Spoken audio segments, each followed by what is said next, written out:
আয়াতুল কুরসি পড়ো, আল্লাহু লা ইলাহা ইল্লা হুয়াল হাইয়ুল কাইয়্যুম লা তা'খুযুহু সিনাতুন ওয়ালা নাওম।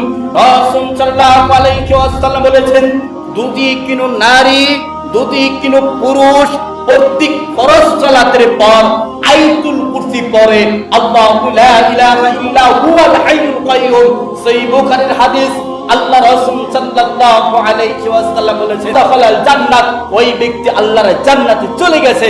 জান্নাতে ঢুকে না কেন?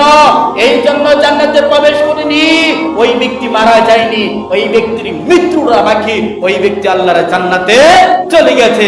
কেন? ওই ব্যক্তি প্রত্যেক সালাতের পর, প্রত্যেক ফরজ সালাতের পর কি তেলাওয়াত করেছে? আয়াতুল কুরসি, আল্লাহু লা ইলাহা ইল্লা হুয়াল হাইয়ুল কাইয়্যুম।